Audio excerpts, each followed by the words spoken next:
Hi, Laura J. on my way to play, and I drive now behind a Six Nations ambulance who had its sirens blaring and everyone needed to move over, and now I drive behind a Rogue where every child matters is a ticket they have on the back, a sticker, and the vehicle ahead of that said Salute Life.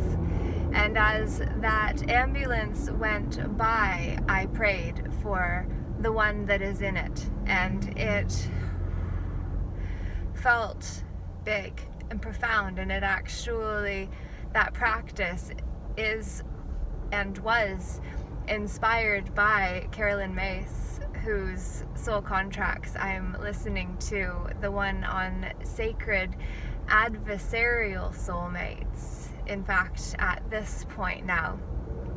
And Carolyn had shared a story, I remember, in a different audio program that I invested a lot of highway driving time to receive over the years. And what she had shared is that there was a woman who had got into a horrendous accident and was out of her body. And she could hear everything around her, of all of the people upset and irritated and frustrated with the inconvenience her life-threatening accident had caused her. And she said that she saw this beautiful light coming from one vehicle that she went over and looked into, and it was a woman praying for her. And she captured the license plate. Before then, she was brought back into her body because her purpose here was not yet complete. And after many months of healing and coming back from a coma and all of the other things that her body, mind, soul, heart, spirit went through in the recovery of her ability to do so, she actually tracked down the license plate and went to the woman's home who had prayed for her in the moment of her need. That makes me just, my heart bleed. Because truly, that is what we need. More prayers instead of the frustration of just being inconvenienced by someone else's emergency that takes precedence over where I need to be. Well, do you need to get there as fast as they need to get where they need to go?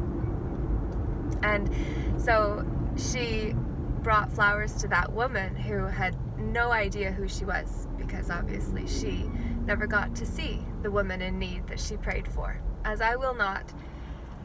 And I fully surrender to that, don't need to, but all I say to you is, may we bring more peace into this world. May we stop prioritizing where we think we need to be. 69 as the exit I go by now, where we actually see how interconnected we truly are. The 7 and the 8 are in between the 6 and the 9. And if we actually were to go into the fact that the 8 is the infinity and the 7 is the number of spiritual transformation. So maybe this will mean something to you. Or maybe you know someone who needs to hear this message, or that you feel would appreciate it, or know someone who would benefit from getting out of their head and back into their heart. And no judgment if you received this from someone else, because truly we all are here together to remind each other that we are here walking each other home to that heart center. So I hope you've enjoyed, and I wish you a spectacular day, one nearly as fabulous as you, I would say. Laura J. Namaste. Namago.